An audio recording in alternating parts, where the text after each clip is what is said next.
Hello friends, कैसे हैं आप लोग। I hope you all are doing great. आज मैं आपको 10 ऐसे क्वेश्चन बताऊंगा जो आपके अकाउंट्स एग्जाम के लिए काफी ज्यादा इंपॉर्टेंट रहने वाले हैं, जो कि आपका 23 मई को होने वाला है। ये सारे के सारे शॉर्ट आंसर टाइप क्वेश्चन है, काफी ज्यादा इंपॉर्टेंट है। मैं आपके साथ डिस्कस करता हूँ। My name is Harsh Thapar, I am a commerce graduated teacher and let's start. देखो बच्चों, अनअकैडमी आपके लिए लाया है इस महीने का सबसे बड़ा ऑफर। सब्सक्रिप्शन के प्राइजेस 20 मई से बढ़ने वाले हैं, आप लोग स्क्रीन पे देख सकते हैं। अभी जो आपको प्राइजेस मिल रहे हैं वो है 3 मंथ्स का सब्सक्रिप्शन आपको सिर्फ और सिर्फ 4400 रुपीज में अवेल हो रहा है। 3 महीने का आपको सब्सक्रिप्शन मिल जाएगा 4400 रुपए में। 2 महीने का सब्सक्रिप्शन आपको मिल रहा है 3200 रुपीज में, ओनली 3200 रुपीज में आपको 2 मंथ्स का सब्सक्रिप्शन मिल रहा है अनअकैडमी का, जहाँ पे आपको रेगुलर क्लासेस मिलेंगी, मॉक टेस्ट मिलेंगे, जिनसे आपकी एफिशिएंसी बढ़ेगी, आप लोगों का जो स्कोर है वो डेफिनेटली इंप्रूव होगा। और जैसे कि हम लोग जानते हैं कि कॉलेज में एडमिशन लेने के लिए अब आपको सीयूटी का एग्जाम क्रैक करना ही पड़ेगा। तो सीयूटी के एग्जाम में क्रैक करने के लिए आपको क्या अच्छी रेगुलर क्लासेस चाहिए, आपके स्मोक टेस्ट होने चाहिए। तो ज्यादा से ज्यादा मॉक टेस्ट सोल्व करोगे तो आपकी एफिशिएंसी बढ़ेगी। अनअकैडमी आपको ये सारी चीजें प्रोवाइड कर रहा है। 3 महीने का सब्सक्रिप्शन 4400 में, 2 महीने का सब्सक्रिप्शन 3200 में। ठीक है, प्राइस बढ़ने से पहले अपने सब्सक्रिप्शन अभी के अभी जल्द से जल्द इसको खरीद लें आप लोग। मेरा कूपन कोड यूज करोगे हर्ष 1010 तो आपको इंस्टेंट 20% का डिस्काउंट भी मिलेगा। हर्ष 1010 यूज करोगे तो आपको 20% का डिस्काउंट भी मिल जाएगा। आज ही सब्सक्रिप्शन को बुक करें, अभी के अभी सब्सक्रिप्शन को खरीद लें अगर आप लोग चाहते हैं अपने सीयूटी एग्जाम में अच्छा स्कोर करना। डेफिनेट है कि अगर आप लोग ये सब्सक्रिप्शन लोगे तो आपका सीयूटी का एग्जाम 100% क्रैक हो जाएगा, क्योंकि रेगुलर क्लासेस मिलेंगी आपको, मॉक टेस्ट मिलेंगे, जिनसे आपकी एफिशिएंसी बढ़ेगी, आप लोग ज्यादा इफेक्टिव बनोगे पहले से भी ज्यादा। देखो, रेगुलर क्लासेस से ये होता है कि हमारा लूप बन जाता है पढ़ने का। एक बार जैसे हमने पढ़ाई शुरू करी तो वो एक कंसिस्टेंसी मेंटेन हो जाती है हमारी। तो उस कंसिस्टेंसी को मेंटेन करने के लिए आपको ये ज्वाइन करना है। लिंक मैंने आपको नीचे डिस्क्रिप्शन में दिया है, पहला लिंक आपको अनअकैडमी का मिल जाएगा, अभी जाके इसको एनरोल कर लो। ठीक है, देखो बच्चे, जो मैं आपको सारे के सारे क्वेश्चंस बता रहा हूँ, 10 के 10 क्वेश्चंस बहुत ज्यादा इंपॉर्टेंट है आप लोगों के, शॉर्ट आंसर टाइप क्वेश्चंस हैं। और ये सारे चैप्टर्स हैं, retirement, death, dissolution, cash flow statement, issue of debentures. तो इन सारे क्वेश्चंस को आपको अच्छे से प्रिपेयर करना है। मैं आपको यहाँ पे सॉल्व भी करके दिखाऊंगा, तो एक बार अच्छे से समझ लेना सारे के सारे क्वेश्चंस को। ठीक है, क्वेश्चन नंबर 1 है, X Y and Z are partners sharing profits in the ratio of 1/2, 2/5 and 1/10। Find the new ratio of remaining partners if Z retires. अगर जेड रिटायर हो जाएगा तो आपको बताना है कि बाकी पार्टनर्स का क्या रेशियो रहेगा। देखो, 3 पार्टनर्स हैं, एक्स, वाई और जेड। एक्स, वाई और जेड। एक्स का रेशियो क्या है? एक्स का रेशियो है 1/2, वाई का रेशियो है 2/5 और जेड का रेशियो है 1/10। देखो, इनका जो डिनोमिनेटर है वो तीनों का डिनोमिनेटर डिफरेंट है, तो डिनोमिनेटर सेम करने के लिए हम देखेंगे सबसे बड़ा डिनोमिनेटर 10 है, तो इनको हम 10 बनाने की कोशिश करेंगे। इसको 5 से मल्टीप्लाई 5 से डिवाइड कर देंगे ताकि 2 5 से 10 बन जाए। इसको 2 से मल्टीप्लाई 2 से डिवाइड कर देंगे ताकि ये 10 बन जाए डिनोमिनेटर में। तो 5 1 5, 2 5 10, 10 बन गया यहाँ पे, 2 2 4, 5 2 10। अब इनका डिनोमिनेटर मैच कर गया, तो एक्स वाई और जेड का रेशियो क्या हो जाएगा बच्चों? 5 आ रहा है एक्स का, 4 है वाई का और जेड का 1 है। तो एक्स वाई जेड का रेशियो है 5:4:1। अब जेड अगर रिटायर हो जाएगा तो जेड चले जाएगा, जेड का रेशियो काट दो, एक्स और वाई का जो शेयर होगा वही रिमेनिंग रेशियो हो जाएगा इनका 5:4। सो न्यू रेशियो हो जाएगा एक्स और वाई का 5:4, between x and why would be 5:4। I hope आप लोगों को समझ आ गया है। ठीक है, कमेंट करके जरूर बताना और वीडियो को लाइक कर देना बच्चों, क्योंकि क्या होता है बच्चे वीडियो देख लेते हैं लेकिन लाइक नहीं करते हैं, तो लाइक कर देना ताकि मुझे मोटिवेशन मिलता रहे। क्वेश्चन नंबर 2 है, A B and C were partners in a firm sharing profits in the ratio of 8:4:3। ठीक है, ए बी सी 3 पार्टनर्स है बच्चों, यहाँ पे 3 पार्टनर है, ए बी और सी। तीनों का रेशियो आपको दिया है 8:4:3। ठीक है, कह रहा है बी रिटायर हो रहा है फर्म से और उसका जो शेयर है is taken up by equally by A and C. B जा रहा है फर्म से और उसका जो शेयर है वो ए और सी रख लेंगे। आपको न्यू रेशियो निकालना है, आपको न्यू रेशियो निकालना है। यहाँ पे समझो, देखो बी का शेयर अभी कितना है बच्चों? 20 शेयर। बी का शेयर है, देखो ये ए का है, ये बी का है, ये सी का है, तो बी का भी शेयर है 4 अपॉन, टोटल करोगे इन तीनों को तो 30 आ जाएगा, 15 आ जाएगा, तो 4/15 है बी का शेयर। अब जो बी का शेयर है ये ए और सी इक्वली ले रहे हैं, ए और सी इक्वली ले रहे हैं, तो इक्वली अगर लेंगे तो 4/15 का हाफ ये ले लेगा और 4/15 का हाफ ये ले लेगा सी। कितना मिल जाएगा? इसको मिल जाएगा 4/30 और इसको भी मिल जाएगा 4/30। ठीक है, ये इन दोनों का गेन है, ये गेन किया, ए ने भी गेन किया क्योंकि बी के जाने से ए और सी के प्रॉफिट में इंक्रीमेंट हो गया। अब जो पैसा पहले बी को मिलता था वो नहीं मिलेगा, अब ए और सी में बटेगा। तो ए का न्यू रेशियो कैसे निकालेंगे, देखो ए इज न्यू शेयर। ए का अभी कितना शेयर है बच्चों, ए का शेयर है 8/15 और ए को कितना गेन हो रहा है, ए को गेन हो रहा है 4/30, 4/30 को गेन हो रहा है। एलसीएम आ जाएगा इसका 30 हो जाएगा एलसीएम, ये 15 है तो ये डबल होगा, ऊपर वाला नंबर 16 हो जाएगा, 8 to the 16 और ये 30 और 30 तो ये 4 हो जाएगा, तो ये 20/30 हो गया बच्चों। कितना हो गया 20/30। ऐसे ही हम बी न्यू शेयर निकाल लेंगे, बी का नया शेयर, सॉरी सी का, बी तो रिटायर हो गया, सी का न्यू शेयर निकाल लेंगे हम। सी का अभी कितना शेयर है बच्चों, सी का भी शेयर है 3/15 और सी ने भी गेन किया है 4/30, यहाँ से निकाला हमने सी का शेयर, ठीक है। दोनों का प्लस करोगे अगेन वही 30, 15 to the 30 होता है तो ये 3 to the 6 हो जाएगा और ये 4 ही रहेगा, तो ये हो गया बच्चों 10/30, 10/30 हो गया। तो न्यू रेशियो हमने निकाल लिया, इनका न्यू रेशियो कितना आया 20:10। न्यू रेशियो आ गया ए और सी का, ए रेशियो सी 20:10, 20:10 और रिड्यूस करके लिखोगे तो 2:1 आ जाएगा, 0 से 0 काट दिया, 2:1 आ गया। आई होप आप लोगों को समझ आ गया। हम लोग क्वेश्चन नंबर 3 डिस्कस करते हैं। क्वेश्चन नंबर 3 क्या कह रहा है, क्वेश्चन नंबर 3 है P Q and R were partners in a firm sharing profits in the ratio of 5:4:3। P Q R 3 partner है, तीनों का रेशियो है 5:4:3 और उनके जो कैपिटल है वो है 40,000, 50,000 एंड 1 लाख, ठीक है। State the ratio in which the goodwill of the firm amounting to ₹1,20,000 will be adjusted on the retirement of R. जब आर रिटायर हो जाएगा तो गुडविल को कैसे एडजस्ट करेंगे। अब देखो फर्म की जो गुडविल है वो है 1,20,000 की, ठीक है। फर्म की जो गुडविल है वो है 1,20,000 रुपीज। पी क्यू आर का रेशियो कितना है बच्चों, पी क्यू आर का जो रेशियो है वो है 5:4:3, 5:4:3 है। आर का शेयर कितना हो गया प्रॉफिट में,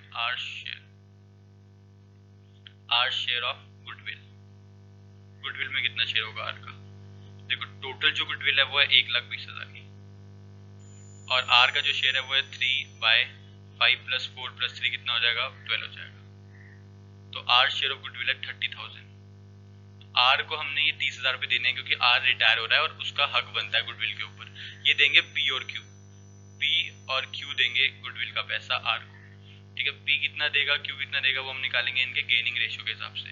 देखो पी क्यू आर का जो रेशियो है बच्चों, ध्यान से समझना इस चीज को, वो 5:4:3 है और आर रिटायर हो रहा है, आर चला गया तो इन दोनों का जो रेशियो है वो 5:4 बचा, यही इनका गेनिंग रेशियो रहेगा, यानी कि 5/9 पी गेन करेगा और 4/9 क्यू गेन करेगा। तो 30,000 टोटल गुडविल है, पी कितना गेन कर रहा है 5/9, 5/9 पी गेन करेगा, इसको रिड्यूस करोगे तो 3 से जाएगा, ये 10 पे जाएगा, यानी ये हो जाएगा 50,000/3, 50,000/3 कितना हो जाएगा 16,667। क्यू का निकालेंगे हम लोग, क्यू का कैसे निकालेंगे, 30,000 टोटल है, क्यू कितना गेन करेगा 4/9 गेन करेगा, 4/9 गेन करेगा, इसको भी रिड्यूस कर देंगे, 3 3 9 ये 10,000, 40,000/3 हो जाएगा, ये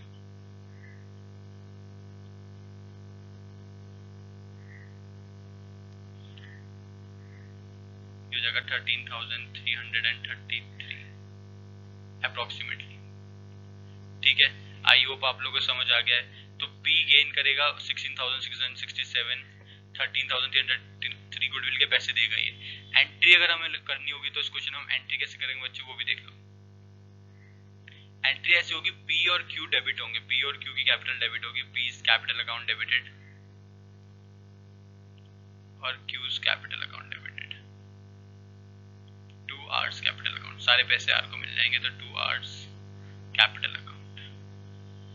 कितने पैसे मिलेंगे आर को बच्चों, 30,000 मिल जाएंगे, तो 30,000 लिख दो। पी की कितनी कैपिटल है 16,667 गुडविल के पैसे, माय बैड, और इसको 13,333। तो ऐसे अगर हमें एंट्री करनी होगी तो हम लोग एंट्री भी कर सकते हैं। आई होप आप लोगों को क्वेश्चन समझ आ गया हो। वीडियो को लाइक करते रहना बच्चों साथ साथ ना। क्वेश्चन नंबर 4 देखते हैं हम लोग। थोड़ा इसको रब कर देता हूँ मैं, आप लोग स्क्रीनशॉट ले सकते हो इसका, मैं इसको रब कर देता हूँ पूरे को। Now question number 4, name the account which is open to credit the share of profit of the deceased partner till the time of his death to his capital account. जब पार्टनर मर जाता है तो जो उसको हम शेयर ऑफ प्रॉफिट देते हैं उसकी डेथ तक का, वो उसमें हम कौन सा अकाउंट ओपन करते हैं, किस अकाउंट में क्रेडिट करते हैं? तो बच्चों वो होता है profit and loss suspense account. Profit and loss suspense account से हम लोग पैसे देते हैं। ठीक है, बहुत ज्यादा इंपॉर्टेंट क्वेश्चन है, कई बार एग्जाम में क्वेश्चन आ चुका है profit and loss suspense account का। क्वेश्चन नंबर 5 है, A B and C are partners in a firm whose books are closed on 31st March every year. ठीक है, B died on 30th June 2009। 31 March को book close होती है और B 30 जून को मर गया, तो कितने महीने जिंदा रहा वो? अप्रैल मई जून, 3 महीने जिंदा रहा वो। तो 3 मंथ्स तक वो जिंदा रहा, मतलब 3 महीने तक उसने बिजनेस संभाला इस साल बी ने। ठीक है, according to the agreement the share of profit of the deceased partner up to the date of his death is to be calculated on the basis of the average profits of for the last 5 years। The net profit for the last 5 years were, ये आपको net profit दिखेगा 14,000, 18,000, 16,000, 10,000 का loss और 16,000। आपको B का share of goodwill calculate करना है up to the date of his death. ठीक है, तो पहले तो हम बी का शेयर लिख लेते हैं, बी का शेयर है कितना, बीज रेशियो के अकॉर्डिंगली। ठीक है, एबीसी पार्टनर्स से यहाँ पे कहीं भी इनके रेशियो की बात हुई नहीं है, तो हम इक्वली मान लेंगे, तो 1/3 रहा होगा बी का शेयर। कितना रहा होगा बच्चों? 1/3 रहा होगा बी का शेयर। ठीक है, अब हम लोग देखते हैं कि कैसे हम लोग एवरेज प्रॉफिट निकाल लेते हैं। पहले एवरेज प्रॉफिट निकाल लो, सबसे पहले इस चीज को खत्म करते हैं निकाल के।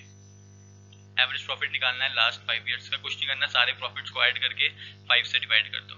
तो पहला प्रॉफिट था 14,000 का, फिर था 18,000 का, फिर है 16,000 का, और फिर 10,000 का लॉस है तो माइनस कर देंगे, और फिर 16,000 का प्रॉफिट है डिवाइडेड बाय 5। 5 है नहीं तो डिवाइड बाय 5 कर दो।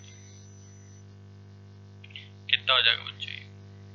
ये हो जाएगा 32 और 16 30 48 में से 10 जाएंगे 38, 54,000 हो जाएगा।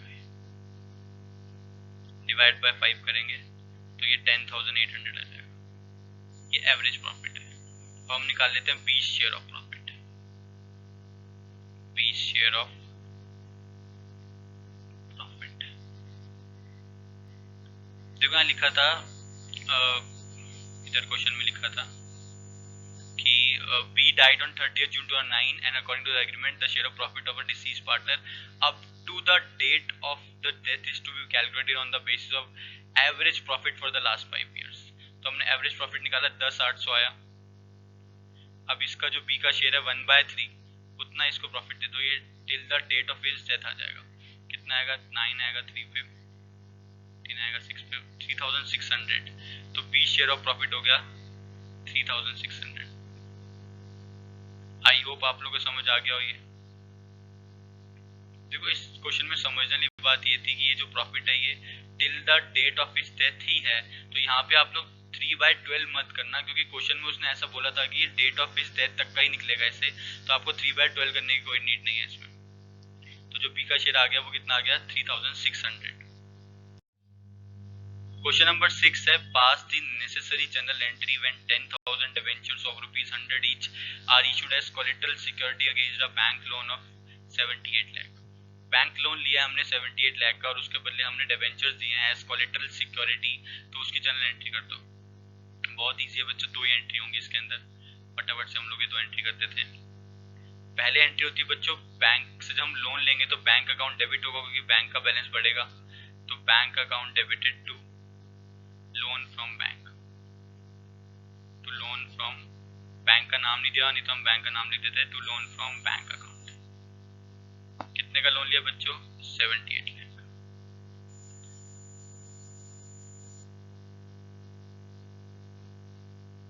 एक्चुअली बच्चों ये 78 लाख नहीं होगा, ये 7,80,000 है। ये क्वेश्चन में थोड़ी गड़बड़ी हो गई तो मैं इसको ठीक कर देता हूँ, ये 7,80,000 है। 7,80,000 है तो इसको मैं इरेज कर देता हूँ। 7,80,000 क्योंकि 78 लाख का लोन लेके तो नहीं बन पाएगा वो, इसको मैं हटा देता हूँ यहाँ से। तो ये 7,80,000 है, ठीक है, 7,80,000।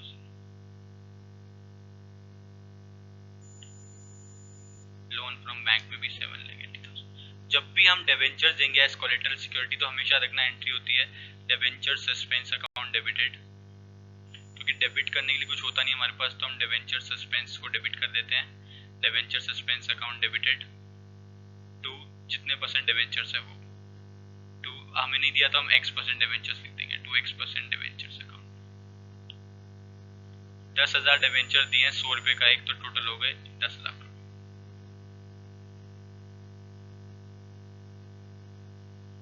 10 लाख रुपए का बच्चे। आई होप आप लोगों को क्वेश्चन समझ आ गया। हम लोग क्वेश्चन नंबर 7 देखते हैं। ये 2 ही एंट्री होनी थी इसमें, बस हमने कर लिया। मैं थोड़ा इरेज कर देता हूँ ये, क्योंकि क्वेश्चन वरना बीच में स्टक हो जाएगा। तो आप लोग स्क्रीनशॉट ले सकते हो इसका।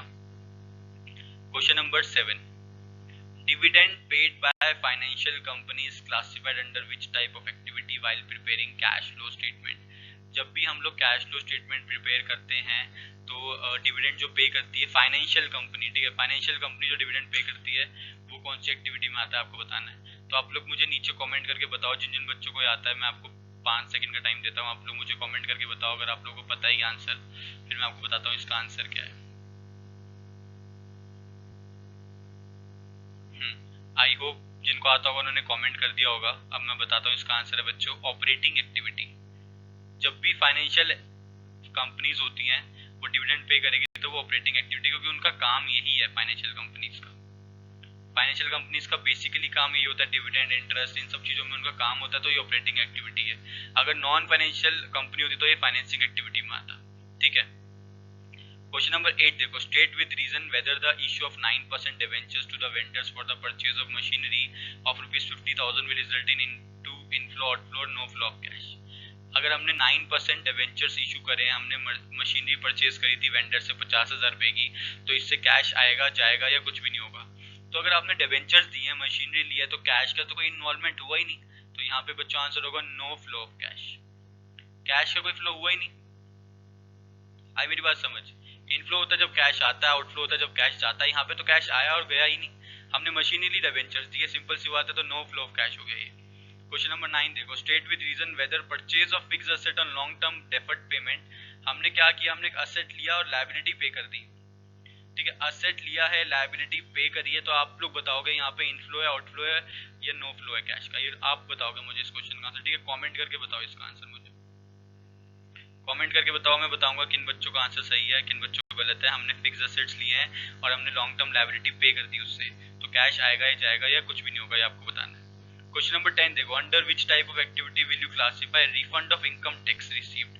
अगर इनकम टैक्स हम रिफंड कर देते हैं या रिफंड हो जाता है, हमें मिलता है रिफंड हुआ हुआ, तो ये कौन सी एक्टिविटी में आता है बच्चों, ये ऑपरेटिंग एक्टिविटी में आता है, क्योंकि टैक्स जनरली हमारा ऑपरेटिंग एक्टिविटी में आता है, तो उसका रिफंड भी ऑपरेटिंग एक्टिविटी में ही आएगा। आई होप आप लोगों को 10 के 2 क्वेश्चन समझ आ गए हैं।